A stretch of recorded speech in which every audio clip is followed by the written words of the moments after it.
या विष्णु को एक सिर दिखाते हैं, भुजाएं 4 दिखाते हैं, और रावण को 10 सिर दिखाते हैं और भुजाएं दुगनी दिखा देते हैं। यानी रावण के सहयोगी बहुत बन जाते हैं, लेकिन मतें देने वाले भी अनेक हैं। एक सिर नहीं है, मत किससे दी जाती है? मुख से दी जाती है ना, बुद्धि में ही मत समाई हुई है ना। तो रावण को 10 मत माने अनेक मत रावण को दिखाई जाती, और विष्णु का या महालक्ष्मी का रूप जो है वो अनेक मतें चलाने वाला नहीं है, एक मत पर चलता है और सहयोग अपनी भुजाओं से देता है। तो विष्णु है सहयोगी कार्य, यानी विष्णु के रूप में जो पाठ बजाने वाली आत्माएं हैं वो शिव बाबा के कार्य में सहयोगी तो बनती हैं, लेकिन अपनी अकल नहीं चलाती। और रावण संप्रदाय के क्या करते हैं? वो सहयोगी भी ज्यादा बनते हैं और अकल भी बहुत ज्यादा चलाते हैं। तो कहाँ परमात्मा की मत और कहाँ मनुष्य की अपनी मत, अंतर तो बहुत पड़ जाएगा। अरे जब समझते हो कि परमात्मा बाप आया हुआ है उसके जो विचार, तो उसी की मत मानो ना, फिर अपनी अकल क्यों चलाते हो? अपनी मत से फिर बंटाधार हो जाता।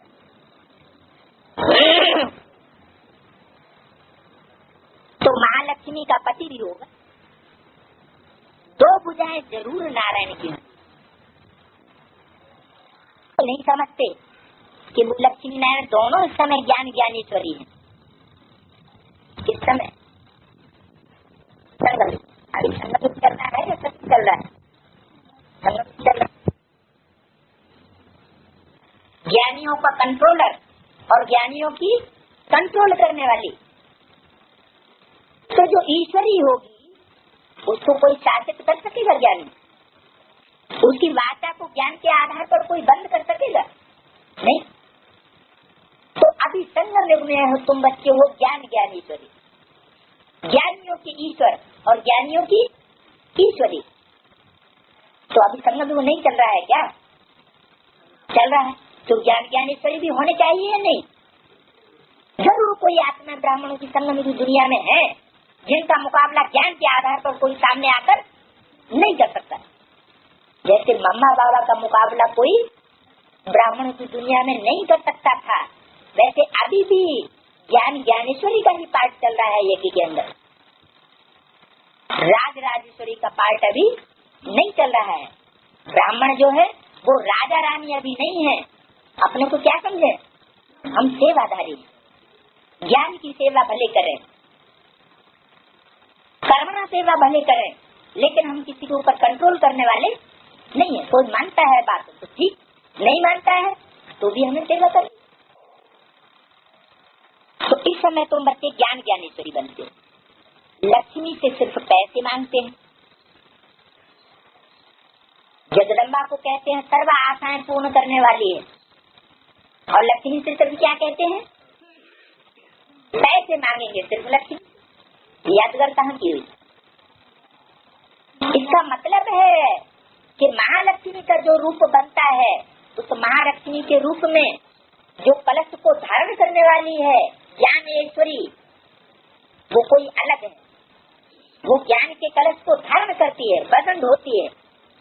ज्ञान के कलश का बांटने का काम पूरा नहीं होता उसके द्वारा। बांटने के काम के लिए कौन आती है? लक्ष्मी आती। तो दाई भुजा दिखाते हैं वो लक्ष्मी। लक्ष्मी जो है वो बांटती है, लेकिन ज्ञान में पूरी हो क्या? पूरा ज्ञान उसकी बुद्धि में कोई नहीं है। तो लक्ष्मी भी किसकी बच्ची हो जाती है? जगदम्बा की बच्ची हो जाती है। तो बताया कि लक्ष्मी से सिर्फ पैसे मांगते हैं। कौन से पैसे? ज्ञान मांगते। आदि देवी जो सभी मनोकामनाएं पूर्ण करती है उसके पास सब आशाएं लेकर जाते हैं, और लक्ष्मी के पास सिर्फ धन की आशा लेकर के जाते हैं। तो सभी आशाएं तुम बच्चों की इस समय पूरी करते हैं। कौन? अरे जगदम्बा। जगदम्बा के द्वारा बाप इस समय तुम्हारी सब आशाएं पूरी करते हैं। कौन सी आशा है? दुष्ट आशा है या अच्छी आशा है? जो शुभ आशाएं हैं वो तुम्हारी सब इस समय पूरी होती है जगदम्बा की। ये किसी को पता नहीं है क्या कि अभी संगम युग चल रहा है और इस समय जगदम्बा के द्वारा निमित्त बनती है जगदम्बा। जगदम्बा के द्वारा सब आशाएं पूरी होती। तो जब सब आशाएं जगदम्बा के द्वारा पूरी होंगी तो वो मीडिया होना चाहिए या नहीं होना चाहिए? जरूर होना चाहिए। ये किसको पता नहीं है कि अम्बा सर्व मनोकामनाएं पूर्ण करने वाली। तुम जानते हो आधा कल्प के लिए हमारे सब रोग दूर हो जाते हैं। यहाँ तुमको मुट्ठा मिल जाता है, माना होलसेल मिल जाता है। भक्ति मार्ग में रोजगारी मिलती है। मांगते हैं सब देवियों से है। भक्ति मार्ग में क्या करते हैं? कोई किसी देवी को पकड़ता है, कोई किसी देवी को पकड़ता है। और ज्ञान मार्ग में तो हमें पता चल जाता है जगत पिता कौन है और जगदम्बा कौन है। बाकी जो देवियां है वो तो जगदम्बा की भुजाएं है ना। तो भुजाएं हैं और अम्बा है। अम्बा के कंट्रोल में ही भुजाओं को चलना पड़े। तो भक्ति मार्ग में सब देवियों से मांगते हैं। मांगना किससे चाहिए? एक से मांगना चाहिए। कहना तो जगदम्बा की है। कौन? जो भी भुजाएं मददगार बनती है वो किसकी सेना है? जगदम्बा की सेना है। कोई से क्या मांगते हैं, कोई से क्या मांगते हैं, रिद्धि सिद्धि विशिष्टे तो सब है भक्ति मार्ग। ये भी ड्रामा में नूद है। हनुमान की पूजा करने वाले भावना से करते हैं तो उनकी वो मनोकामना पूरी कर देते हैं। वो तो समझते हैं कि सब में परमात्मा है, सर्वव्यापी है। तो जो जिसकी पूजा करते हैं उससे उनको साक्षात्कार हो जाता है। फायदा कुछ भी नहीं है। भक्ति मार्ग में उतरते उतरते पतित बन गए हैं। अनेक प्रकार की पूजाएं करते फिर भी नीचे गिरते आए। पावन कोई नहीं हो सकता। मनुष्य सृष्टि को पतित ही बनाते हैं। मनुष्य सृष्टि नीचे गिरनी ही है। 5 तत्व कभी पतित बनते हैं तब तो जैसा सोना होता है वैसा जेवर बनता है। अगर 5 तत्व पतित न बने तो शरीर भी पतित नहीं बन सकता। ये ड्रामा को समझने की बड़ी अच्छी बुद्धि चाहिए। सृष्टि का चक्र कैसे चलता है? भारत क्या था? इन लक्ष्मी नारायण का राज्य। क्या भारत इतना कंगाल क्यों बना है? कारण क्या है? भारत कंगाल क्यों बना? बाप को भूल गए, बाप की रचना को भूल गए, बाप की प्रवृत्ति को भूल गए, माता पिता को भूल गए। तो ये सब बातें बाप आकर के समझाते। अच्छा, मीठे मीठे सिकिंदर बच्चों प्रति माता पिता बाप दादा का याद क्या? Good morning. रूहानी बाप की रूहानी बच्चों को नमस्ते। 27 नंबर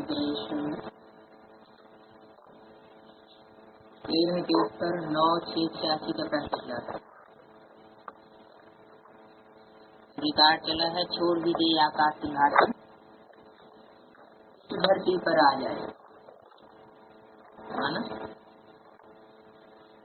अब ऊंची स्टेज को छोड़ दे और नीची स्टेज में आ जाए।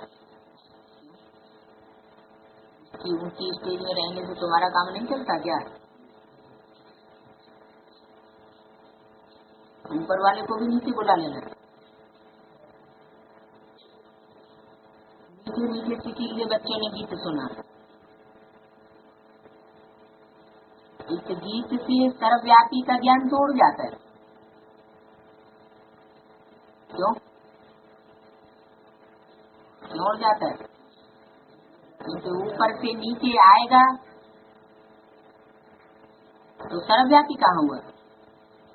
अगर होता तो बुलाते क्यों? अब भारत बहुत दुखी है। याद करते हैं ड्रामानुसार ये सब गीत बने हुए। दुनिया वाले नहीं जानते। बाप आते हैं पतितों को पावन करने के लिए। आकाश सिंहासन छोड़ के क्यों आते हैं? क्योंकि ऊंची स्टेज में रह करके, ऊपर रह करके पतितों को पावन नहीं बनाया जा सकता। डूबा हुआ होता है तो उसको निकालने वाले को भी क्या करना पड़ता है? डुबक लगानी पड़ती है। तो दुखियों को दुख से लिबरेट करने, सुख देने के लिए आते। बच्चे अब जान ले, वही बाप आया हुआ है। बच्चों को पहचान मिल गई है कि वही बाप आया हुआ है। स्वयं बैठे बतलाते हैं, मैं साधारण तन में प्रवेश कर सारी सृष्टि के आदि मध्य अंत का राज सुनाता हूँ। की नई और पुरानी होती है। जैसे शरीर बचपन में नया होता है, फिर पुराना होता है। नया शरीर, पुराना शरीर दो नहीं कहने, एक ही, सिर्फ नए से पुराना बनता है। वैसे दुनिया भी एक ही, नई से अब पुरानी हुई। नई कब बनी इसे कोई भी बतलाए नहीं।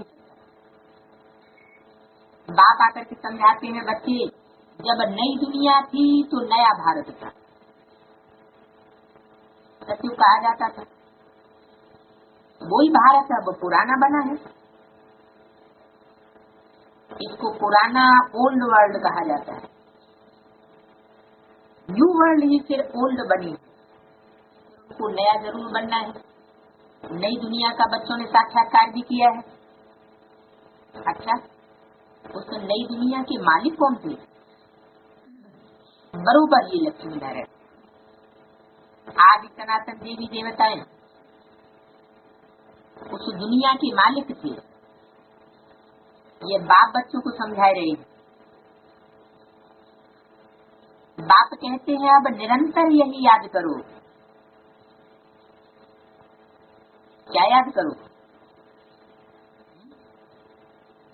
बाप क्या समझा रहे हैं कि नई दुनिया के मालिक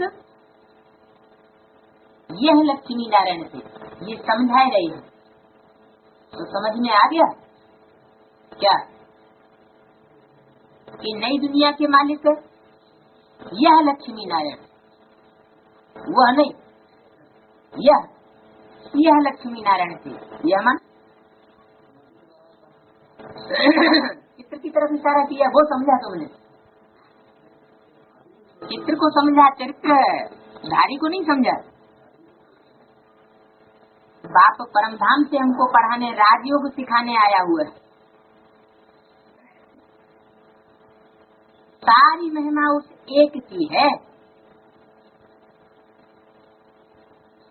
ब्रह्मा के तने में बैठ के बोलते हैं कि सारी महिमा उस एक की है। ऐसे क्यों? भविष्य की तरफ इशारा किया। स्वरूप की महिमा नहीं है जिसमें बैठ करके उस समय वाणी चलाई। सारी महिमा उस एक की है जो पार्ट, परमात्मा पार्ट भविष्य में प्रत्यक्ष होने वाला है। इनकी महिमा कुछ भी नहीं है। इनकी माना ब्रह्मा की। दुनिया में ब्रह्मा के चित्र नहीं पूजे जाते, ब्रह्मा की मूर्ति नहीं बनाई जाती, मंदिर नहीं बनाए जाते, पूजा नहीं होती। इस समय तो सब तुच्छ बुद्धि है, कुछ समझते ही नहीं है। इसलिए मैं आता हूँ। क्या समझाने के लिए आता हूँ? समझाने के लिए आता हूँ। तो क्या समझाने के लिए आता हूँ? तुच्छ बुद्धियों की समझ में तो आता नहीं कि नई दुनिया के मालिक कौन है। तब तो गीत बनाया है, कौन सा नहीं? छूट भी दे आकाश सिंहासन, सर्वव्यापी का ज्ञान तोड़ जाता है। हर एक का पाठ तो अपना अपना है। बाप बार बार कहते हैं देह अभिमान छोड़ आत्मा अभिमानी बनो और आदर्श द्वारा शिक्षा धारण करो।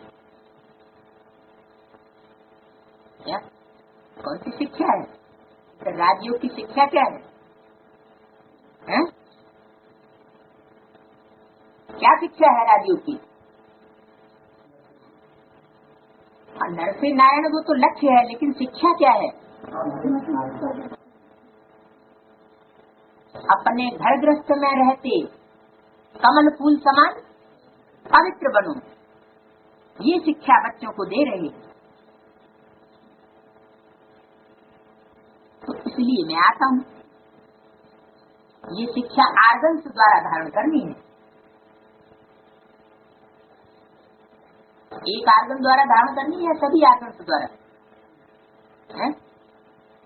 कोई आर्गन ऐसा बच्चे नहीं जो कमल फूल समान बनने की शिक्षा धारण न कर पाए। कमल क्या करता है? कीचड़ में रहता है और कीचड़ में रहते हुए भी उपराम एक बूंद भी कीचड़ की नहीं रह सकती, चिपक नहीं सकती।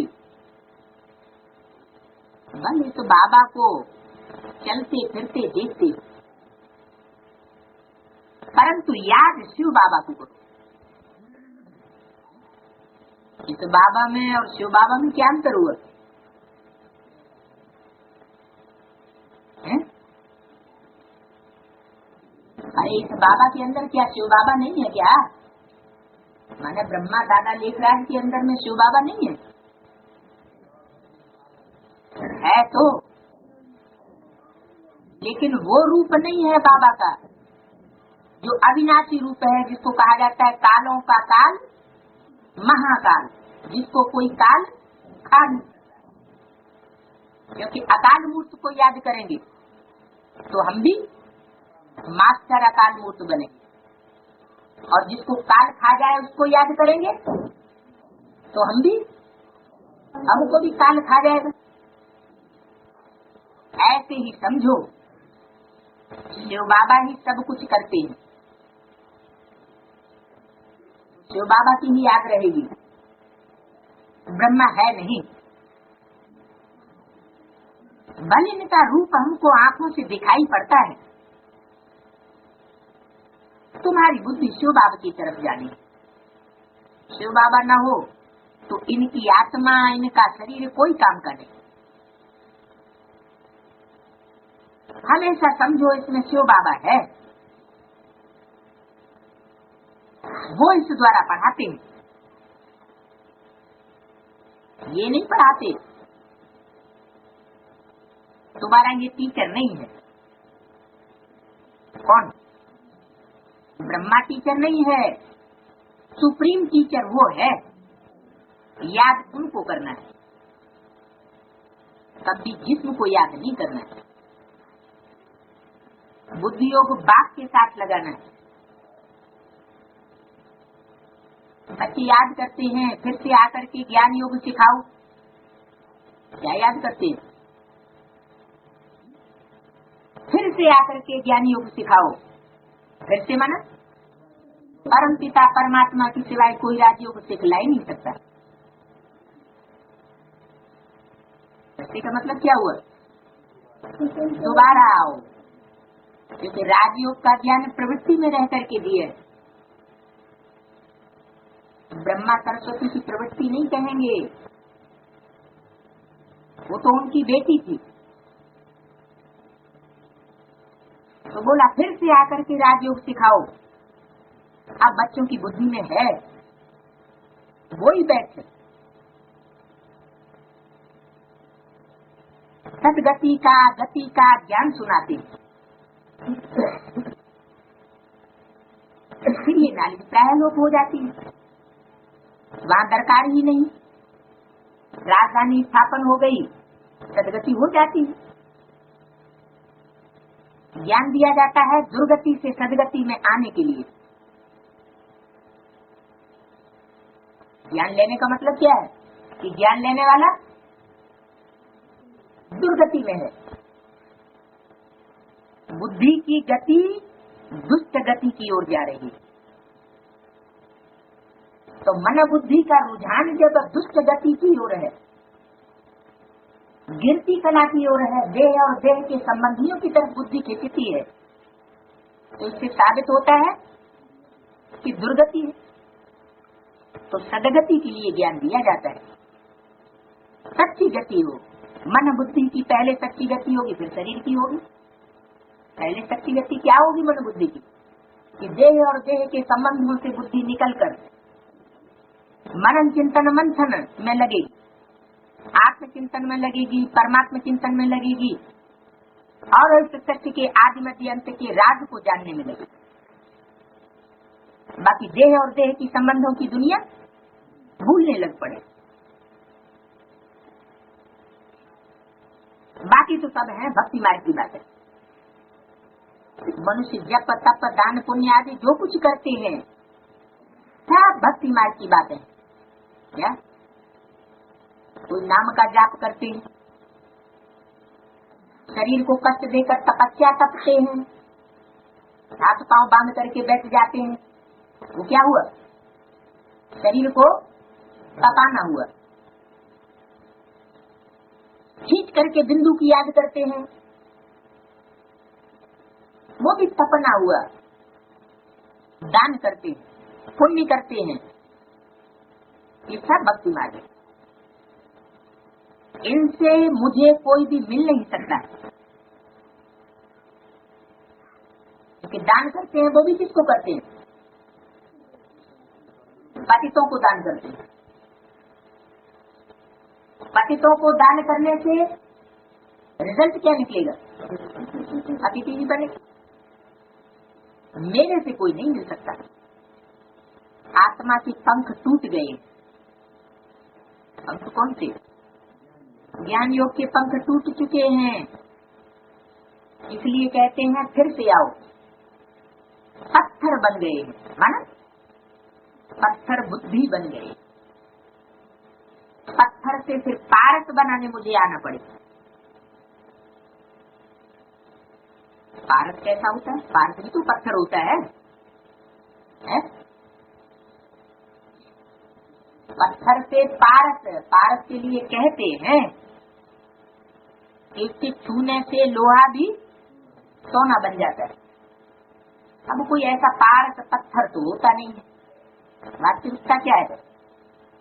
पत्थर बुद्धि की बात है।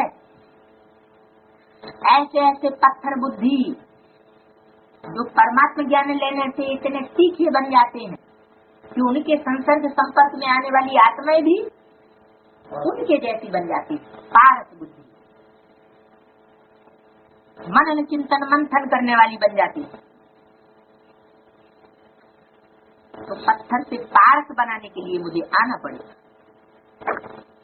बाप कहते हैं अब कितने मनुष्य हैं? 400 मिसल संसार भरा हुआ है, अब सब खत्म हो जाए। सच में तो इतने मनुष्य होते नहीं है। नई दुनिया में वैभव बहुत और मनुष्य थोड़े हो। यहाँ तो इतने मनुष्य हैं जो खाने के लिए नहीं मिलता।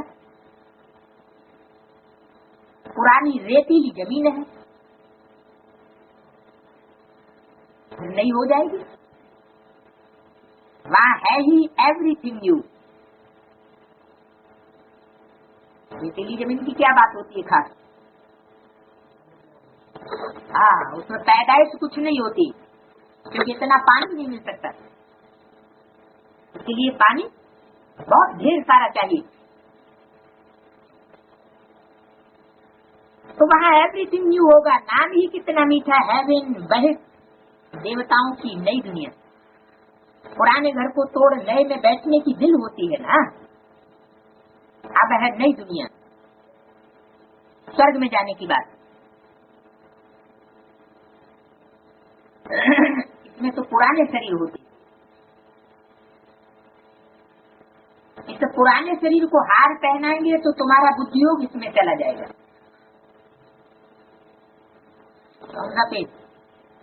दूसरे एक में क्या बोला, इस पुराने शरीर को कोई भी, हार का मतलब सिर्फ हार की बात नहीं, हार भी कोई भी श्रृंगार की चीज गहना वगैरह पहनेंगे तो बुद्धि योग कहाँ जाएगा, देह में चला जाएगा।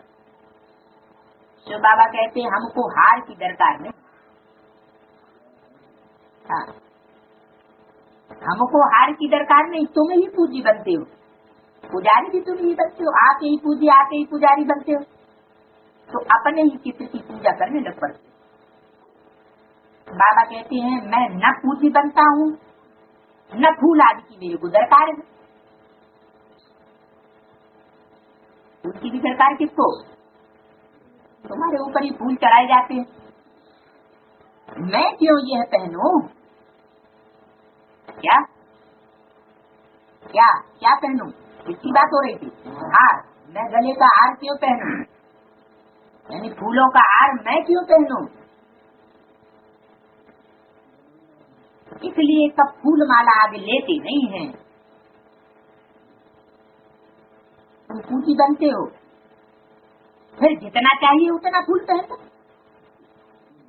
हाँ। और पूजी कहाँ बनते हो, सतयुग में या कलयुग में, संगम पर पूजी बनते हो। तो जब तुम पूजी बनो तो हार पहन ले। मैं तो तुम बच्चों का मोस्ट बिलीवेड ओबीडिएंट फादर हूँ, टीचर भी हूँ, सर्वेंट भी हूँ। बड़े बड़े रॉयल आदमी जब नीचे सही डालते हैं, साइन करते हैं, तो लिखते हैं मेंटो कर्जेंटा, अपने को लाड कभी नहीं लिखेंगे। यहाँ तो लिखते हैं श्री श्री फलाना, एकदम श्री अक्षर डाल देते। तो बाप बैठ समझाते हैं अब इस शरीर को याद नहीं करो, अपने को आत्मा निश्चय करो और बाप को याद करो। इस पुरानी दुनिया में आत्मा और शरीर दोनों ही पतित हैं। सोना 9 कैरेट होगा तो जेवर भी 9 कैरेट, सोने में खाद पड़ती है, तो यहाँ खाद कायदे पड़ती है, आत्मा में ही विकारों की खाद पड़ती है। तो आत्मा को कब निर्लेप नहीं समझना चाहिए, ये ज्ञान अभी तुमको है क्या, कि आत्मा निर्लेप नहीं होती, सिर्फ परमात्मा ही लेप खेप से रहित तो होता है, उसको संग का रंग नहीं लगता। आधा कल्पित की जन्म के लिए प्रारब्ध तुम पाते हो, तो कितना पुरुषार्थ करना चाहिए। हम तो बच्चे घड़ी घड़ी भूल जाते हैं। शिव बाबा ब्रह्मा द्वारा हमको शिक्षा दे रहे, ब्रह्मा की आत्मा भी उनको याद करती है। ब्रह्मा विष्णु शंकर हैं सूक्ष्म वतन वाले। बाप कहते हैं पहले सूक्ष्म शक्ति रचता, क्या कहा, देवताओं की शक्ति बाद में, और जो पक्के ब्राह्मण हैं,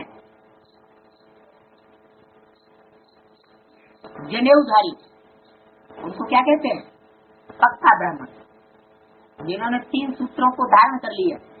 माना 3 सूत्रीय ज्ञान जिनकी बुद्धि में बैठ जाता है कि वो 3 सूत्र कौन कौन से, ब्रह्मा विष्णु और शंकर का प्रैक्टिकल रूप मूर्ति कौन सी है, जिनकी बुद्धि में ये बैठ जाता है, वो है पक्के ब्रह्म। तो पहले किसकी रचना रचता हूँ, पहले ब्रह्मा विष्णु शंकर की सूक्ष्म रचना रचता हूँ तुम्हारे बुद्धि योग में। प्रैक्टिकल में नहीं देखने में आएंगे, लेकिन बुद्धि योग से तुम उनको देख सकते हो, क्योंकि सूक्ष्म आकारी स्वरूप है, कोई साकारी स्वरूप ऐसा नहीं है जिनको इन आंखों से देखा जा सके, ज्ञान की दृष्टि से देख सकते हो। निर्वाण धाम ऊंच के ऊंच धाम है, आत्माओं का निर्वाण धाम सबसे ऊंचे है।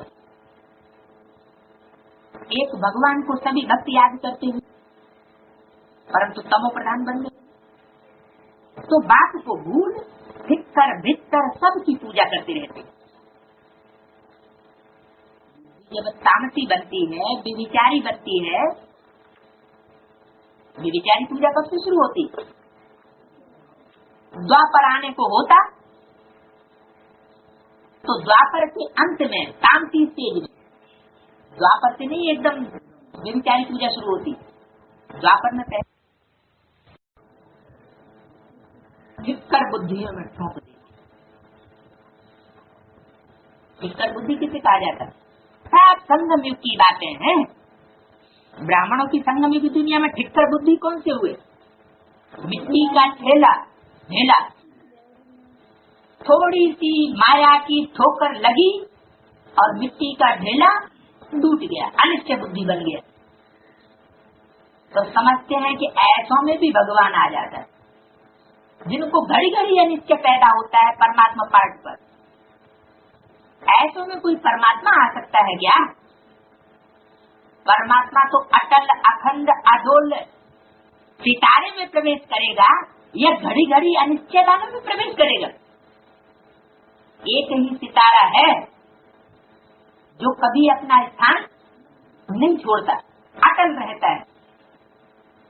तो परमात्मा कोई धिक्कर बुद्धि में नहीं आते हैं, भित्तर बुद्धि में भी नहीं आते। भीत माना दीवाल, जो दीवाल की तरह ज्ञान मार्ग में रोड़े बन करके अटक जाए, न खुद ज्ञान में आगे बढ़े न दूसरों को ज्ञान के विस्तार में जाने दें, ऐसे भीतर बुद्धियों में परमात्मा प्रवेश नहीं करता। तो सबकी पूजा करते रहते। अपन जानते हैं जो कुछ चलता है वो ड्रामा शूट होता जाता है। ड्रामा में एक बार जो शूटिंग होती है, समझो बीच में कोई पंछी आ जोड़ता है तो वही घड़ी घड़ी होती रहे। पतंगा उड़ता हुआ शूट हो गया तो फिर रिपीट होता रहे। तो जिसका जो भी ड्रामा में पार्ट है, भीतर बुद्धि बनने का या पत्थर बुद्धि बनने का, वो पार्ट उसका कल्प कल्प का निभा हुआ है। तो ये भी ड्रामा का सेकंड रिपीट होता जाता है, पार्ट शूट होता रहता है।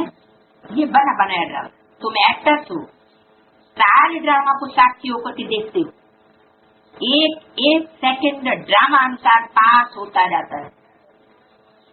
पत्ता हिल रहा, ड्रामा पास हो।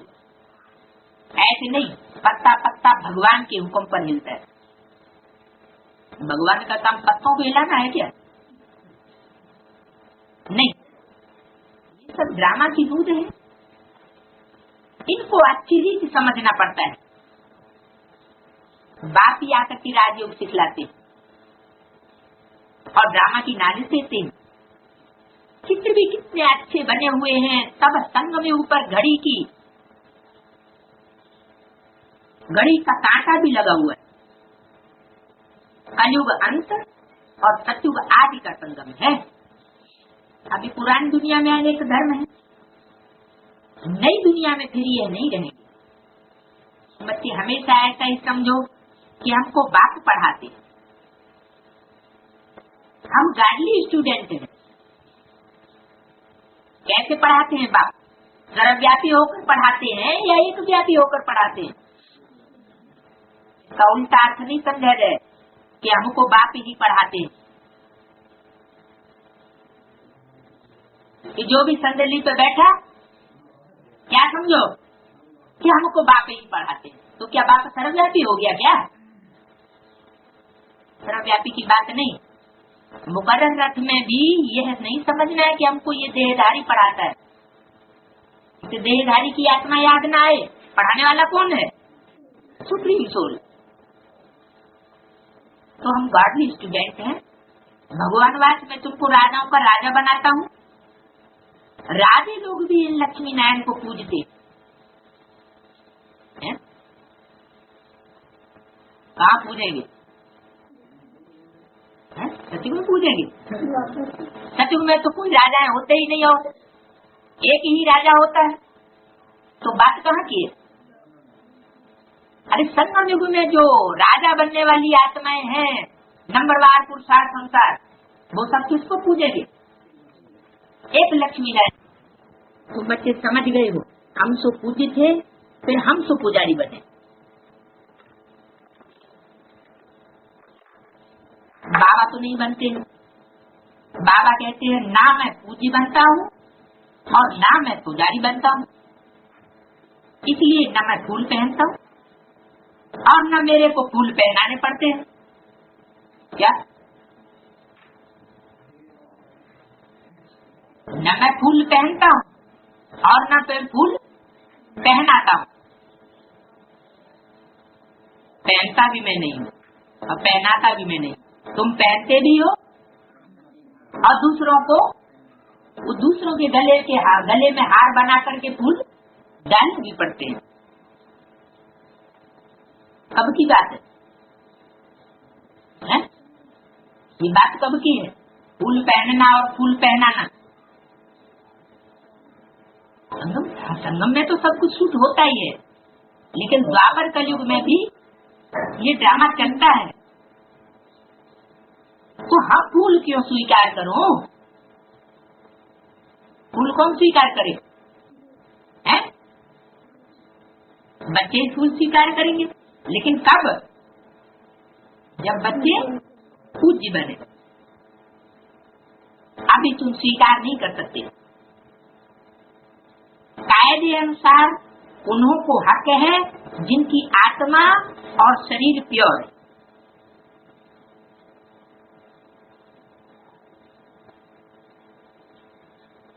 वही हकदार है फूलों के। वहाँ स्वर्ग में तो है खुशबूदार फूल, खुशबू के लिए होते हैं, और गले में हार बनाकर पहनने के लिए भी होते हैं। क्या? फूल, कांटे नहीं, फूल। बाप कहते हैं अभी तुम बच्चे विष्णु के गले का हार बनते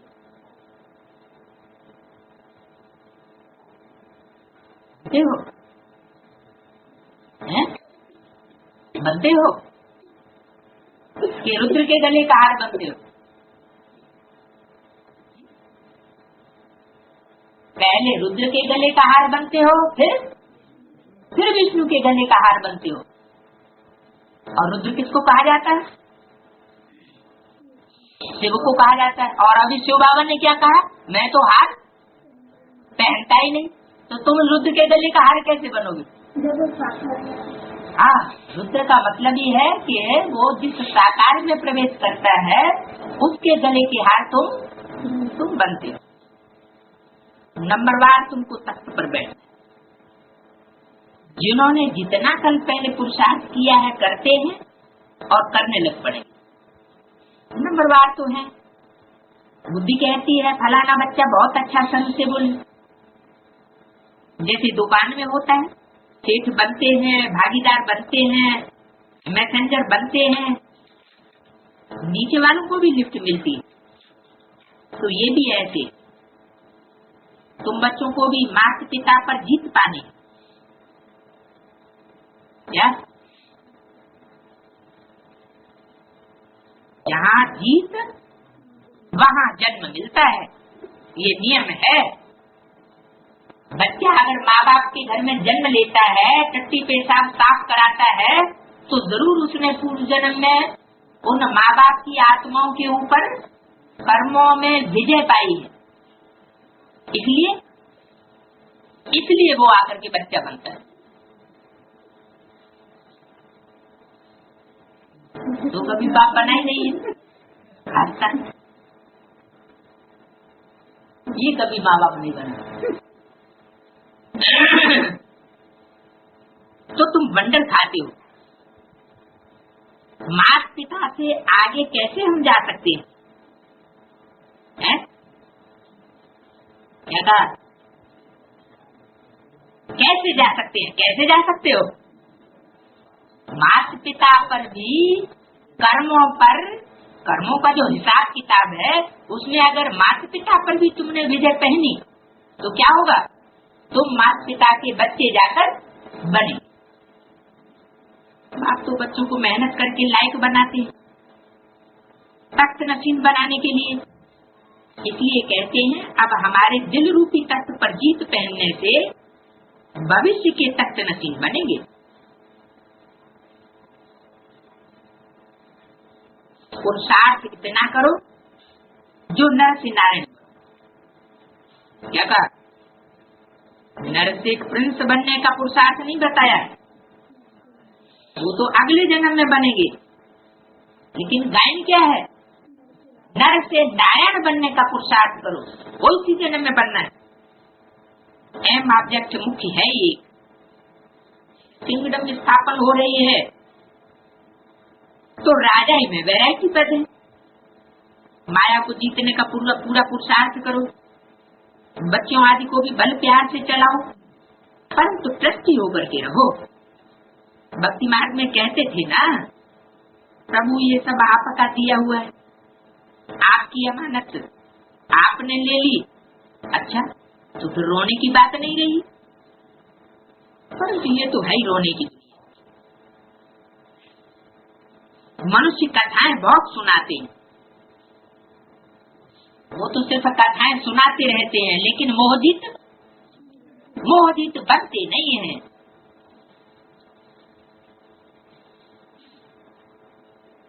एक राजा की कथा सुनाते हैं, मोहजित राजा की,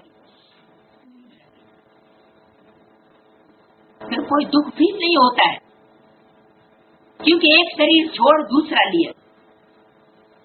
फील कब नहीं होता है? जब मोहजित बनते, वहां कब कोई बीमारी आदि नहीं होती।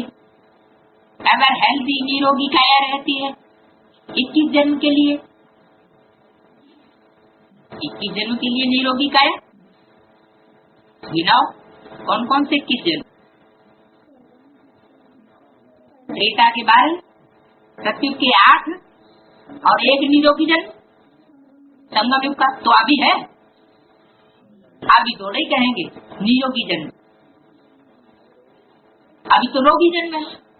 तो जरूर संगम युग में ही ऐसा पीरियड आना है कि नंबरवार पुरुषार्थ अनुसार निरोगी भी बच्चे बनेंगे। बच्चों को साथ साक्षात्कार, वहाँ रस्म रिवाज कैसे चलती है, क्या ड्रेस पहनते हैं, स्वयंवर आदि कैसे होते हैं, सब बच्चों ने साक्षात्कार किया। वो पार्ट सब बीत गया मन, जो बीत गया फिर रिपीट नहीं होगा क्या? होगा, लेकिन आज में जो बीता है वो बंद आंखों का साक्षात्कार था, और अब किस रूप में रिपीट होगा? तो बुद्धियों की आंखों से देखेंगे, देखते हैं। उस समय तो इतना ज्ञान नहीं था, इस समय आज में ज्ञान ही नहीं था, और अभी तो इतना ज्ञान है। तो ज्ञान बुद्धि का विषय, और साक्षात्कार भावना की चीज। भावना वालियों को, आत्माओं को होता है साक्षात्कार, और बुद्धिवादियों को होता है ज्ञान। अब दिन प्रतिदिन तुम बच्चों में ताकत बहुत आती जाती है, जोर से। ये भी सब ड्रामा नुदा हुआ है, वंडर है ना। परम पिता परमात्मा का भी कितना भारी पार्ट है।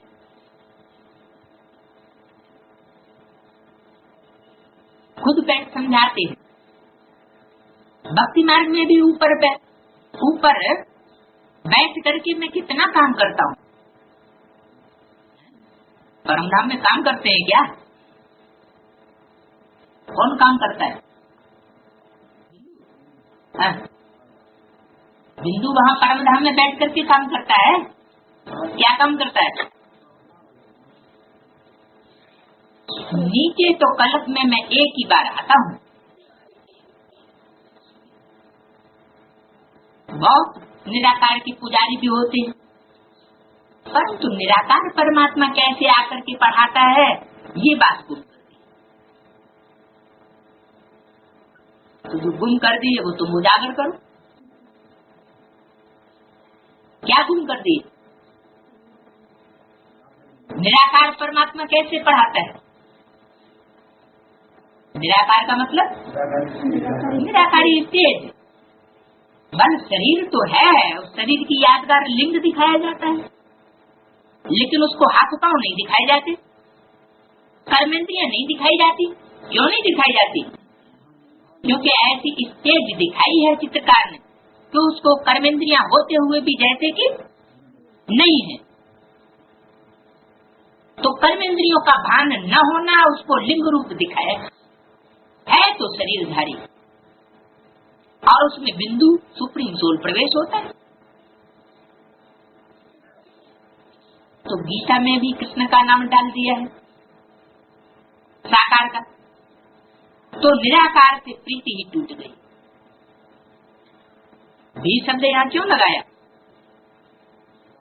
भक्ति मार्ग वालों ने गीता में भी नाम डाल दिया, और यहाँ ज्ञान मार्ग में भी जो मुरली है हमारा सच्ची गीता, उसमें क्या किया? पिताश्री का नाम डाल दिया। तो उससे रिजल्ट क्या हुआ? जब पिताश्री ही शिव बाबा हो गया तो जो असली निराकारी स्टेज वाला भगवान है का उसके प्रति प्रीति टूट गई। ये तो परमात्मा ने ही आकर के सहज राजयोग सिखाया है और दुनिया को बदलाया है। दुनिया बदलती रहती है, युग फिरते रहते हैं।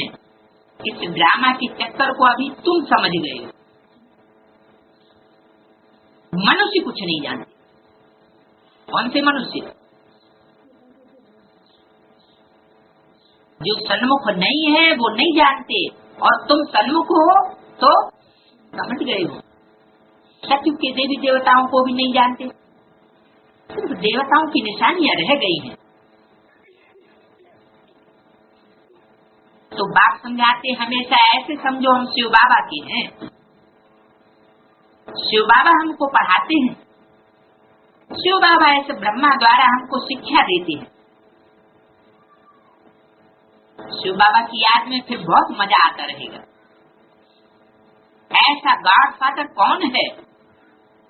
वो फादर भी है, टीचर भी है और सतगुरु भी है। कैसा गॉड फादर?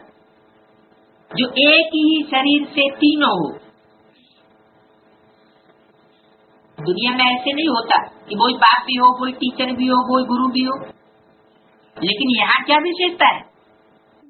बाप के पार्ट की ये पहचान है कि उस बाप का कोई बाप नहीं, वो सबका बाप, बापों का भी बाप, धर्म पिताओं का भी वो पिता है।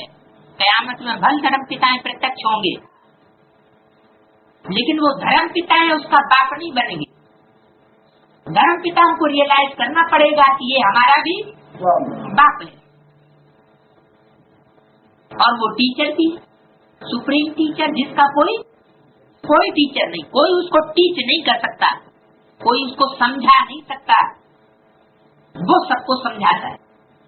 और सतगुरु भी कोई है, उसकी गति सदगति कोई नहीं कर सकता, वो सबकी सदगति करने वाला है।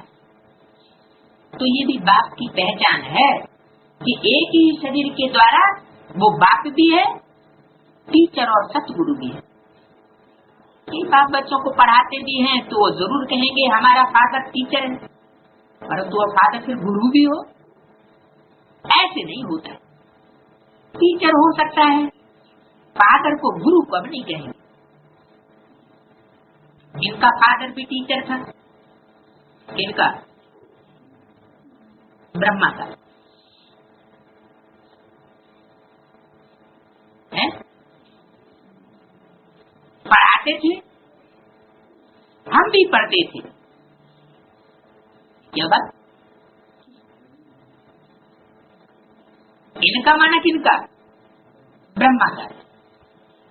फादर टीचर था, पढ़ाते थे, कौन पढ़ाते थे? ब्रह्मा का फादर जो टीचर था वो पढ़ाते थे और हम भी पढ़ते थे। ये हम किसने कहा? ब्रह्मा बाबा ने कहा। हम माना एक होता है या दो? कम से कम दो होना चाहिए हम में। तो कौन दो हुए? ये कैसे, किसके लिए कहा? इंट्रोड्यूस हम शब्द किसके लिए किया? हम पढ़ते थे। हम दोनों का मतलब रामकृष्ण की आत्माएं भी पढ़ती थी, हम पढ़ते थे। वो है हद का फादर और टीचर, और ये है बेहद का फादर और टीचर। वो हद में भी बात लागू होती थी कि हम दोनों पढ़ते थे उस टीचर से। कौन से टीचर से? हद के टीचर से। हद के टीचर से पढ़ते थे और बाद में फिर क्या हुआ? फिर बेहद के टीचर से अब भी पढ़ रहे हैं। कौन कौन? रामकृष्ण की आत्मा एक ही शरीर में बैठ करके पढ़ाई पढ़ती है। तुम अपन को गॉडली स्टूडेंट समझो, तुम भी अहो भाग्य। गॉड फादर तुमको पढ़ाते हैं, कितना क्लियर है। तो कितना मीठा बाबा है, मीठी चीज को याद किया जाता है। जैसे आशिक मासूक का प्यार होता है, उनका विकार के लिए प्यार नहीं होता है, बस एक दो को देखते रहते हैं। तुम्हारा फिर प्यार है आत्माओं का, परमात्मा बाप के साथ। आत्मा कहती है बाबा कितना ज्ञान का सागर है, प्रेम का सागर है। पतित दुनिया, पतित शरीर में आकर के हमको इतना ऊंच बनाते हैं। इसमें ज्ञान के सागर और प्यार के सागर की क्या बात हो गई है? इसमें ज्ञान सागर और प्यार के सागर की बात क्या हुई? ज्ञानी किसको कहा जाए? ज्ञानी माना जानकार, जानने वाला। किसको जानने वाला? आत्मा और परमात्मा के स्वरूप को जानने वाला। जो आत्मा को रूप में, आत्मिक रूप में देखने वाला होगा, आत्मज्ञानी होगा, वो कभी देह को नहीं देखेगा। ऐसे नहीं कि काली कलूटी बैंगन लूटी देह है तो दूर दूर दूर दूर दूर दूर करता रहे, उसको पास भी नजदीक भी ना आने दे, तो उसको ज्ञानी नहीं कहा जाएगा। तो वो ज्ञान का सागर है। और फिर प्रेम का सागर कैसे पता चले? तो दुनिया में आता है और पतित शरीर में आता है, तब आ जाएगा सागर। माने सबको अपने अंदर समा लेगा, सारी को भी अपने अंदर समा के रखता है। कितना हमको ऊंच बनाते हैं। गायन भी है मनुष्य से देवता की करपन लागी वार, सेकंड में बैकुंठ में ले जाते हैं। देवता बनाने में देर नहीं लगती, 1 सेकंड में ले जाते हैं। तो ये 50-56 वर्ष के खाते में गए हैं? ये किस खाते में गए? ये निश्चय पैदा करने में जाते हैं। निश्चय नहीं होता कि परमात्मा बाप का परमात्मा पार्ट बजाने वाला असली स्वरूप कौन सा है। बार बार निश्चय अनिश्चय ये चक्र चलता रहता है। अगर एक बार पक्का निश्चय बैठ जाए तो जैसे आत्मा 1 सेकंड में स्वर्ग में ओढ़ने लगेगी, सुख का अनुभव करने लगेगी, दुख उसको अनुभव नहीं हो सकता। तो सेकंड में मनुष्य देवता बन पड़ते हैं। ये है एम ऑब्जेक्ट। उसके लिए पढ़ाई करनी चाहिए। गुरु नानक ने भी कहा ना, मूत पलीती कपड़ धोए। ये सिख धर्म में इसका गायन क्यों है विशेष है? गुरु नानक के कपड़े ज्यादा धोए होंगे। सिख धर्म का गायन इसलिए है कि अव्यक्तवाणी में बोला हुआ है, कन्यादान में सबसे आगे जाने वाली धरणी कौन सी रही?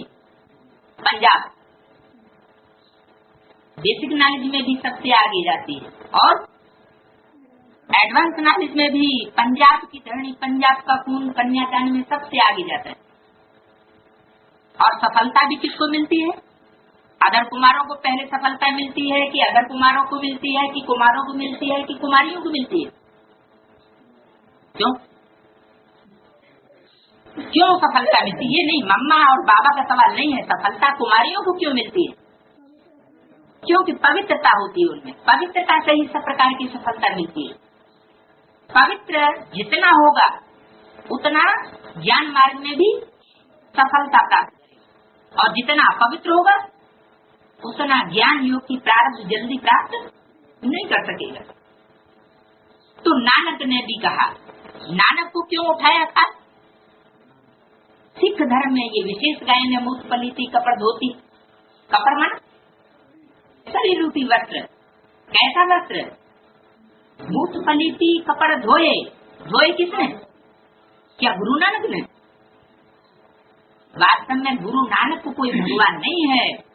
गुरु नानक ने तो ये महिमा गाई है भगवान के लिए कि भगवान ने आकर के जो मूत पलीती वस्त्र है उसको साफ किया। लेकिन किसका?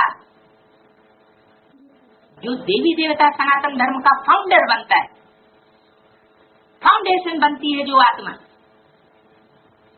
सब धर्म हैं विदेशी विपरीत धर्मों में से, विधर्मों में से, लेकिन एक ही धर्म ऐसा है जो देवी देवता सनातन धर्म की पवित्रता में नजदीक है। कैसे? सब धर्मों में विविचार फैल जाता है। सन्यासी भी अंतिम जन्म में जाकर के पूरे विविचारी बन जाते, विदेशों में जाकर के सब कुछ ग्रहण करने वाले बन जाते।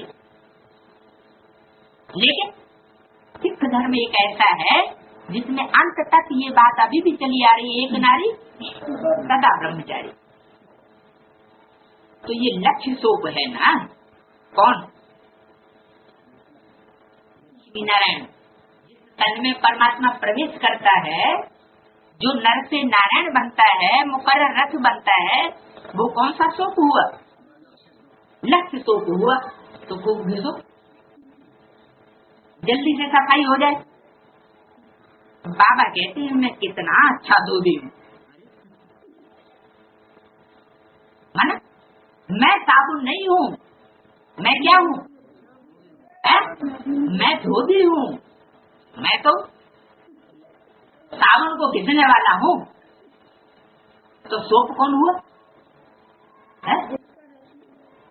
जो शरीर धारण किया है वो क्या हुआ? लक्ष्य सोप। लक्ष्य सोप माना नारायण। नर से क्या बनना है? नारायण। तो मैं कितना अच्छा धोबी हूँ, तुम्हारे वस्त्र, आत्मा और शरीर कितना शुद्ध बनाता। ऐसा धोबी कब देखा है? कैसा धोबी? कोई धोबी ये कहे कि हम तुम्हारे कपड़े धो देंगे, अगले जन्म में आके ले लेना। तो ऐसे धोबी को कपड़े डालने जाओगे? कौन भाई कपड़े डाल के आए ऐसे को? वो अगर कहता है अगले जन्म में दे दो, देते ही नहीं। कब दे के आए? मैंने कहा अभी अभी ले जाना, इसी जन्म में। तो इसी जन्म में कपड़े बढ़िया करके अगर ऐसे धोए तो सब कोई तैयार होगा कपड़े धुलाने के लिए। तो ये है कंचन काया बनने वाला पॉइंट साबित होता है इसमें। कैसे? कि इसी जन्म में हमारे शरीर रूपी वस्त्र साफ करता है। आत्मा ही का ही मैल नहीं उतारता सिर्फ, लेकिन शरीर रूपी वस्त्र का भी मैल उतार देता है। शरीर रूपी वस्त्र भी इसी जन्म में शुद्ध होना है, अगले जन्म में प्राप्ति होने की बात नहीं है। तो आत्मा जो बिल्कुल काली हो गई है उनको योग बल से इतना स्वच्छ बनाता हूँ, तो इनको कभी याद न करना पड़े। इनको जो विनाशी कपड़ा है उसको याद न करो, किसको याद करो? जो अविनाशी वस्त्र है, नर से नारायण बनता है, आराउंड पार्ट बजाने वाला है, जिसका विनाश नहीं होने वाला है, उस स्वरूप को याद करो। ये सारा कार्य शिव बाबा का है। क्या कहा? तो फिर गलत फहमी हो जाए कि ये सोप का काम है या गधे का काम है। धोबी का गधा अलग होता है, धोबी अलग होता है और उसका साबुन अलग होता है। काम किसका होता है कपड़ा धोने का? धोबी का। तो इनको याद करो, इनसे मीठा वो है, इनसे मीठा, ब्रह्मा से भी जागती मीठा वो है। आत्मा को कहते हैं तुमको इन आंखों से ये ब्रह्मा का रस देखने में आता है, परंतु याद शिव बाबा को। इन आंखों से तो रथ ही दिखाई देगा, लेकिन याद किसको करो? शिव बाबा को याद करो, जो इन आंखों से दिखाई नहीं पड़ता। शिव बाबा इनके द्वारा तुमको कौड़ी से हीरे जैसा बनाएगा। तुम्हारी मन बुद्धि रूपी आत्मा कौड़ी मिसल बन पड़ी, कौड़ियों की ही याद आती रहती है, बुद्धि में अंधेरा ही अंधेरा आ जाएगा। तो क्या करना है? बाप को याद करो तो तुम हीरे मिसल बन जावेंगे, हीरो पाठधारी बन जावेंगे। कहाँ हीरा और कहाँ कौड़ी? तो कौड़ी मिसल बुद्धि अब नहीं बनाना, लेकिन हीरे मिसल बुद्धि बनाना है। बाप को याद करना है, वो बाप हीरे जैसा बनाया है। अच्छा, मीठे मीठे सिकिले बच्चों प्रति माता पिता बाप दादा का याद प्यार, गुड मॉर्निंग। रूहानी बाप की रूहानी बच्चों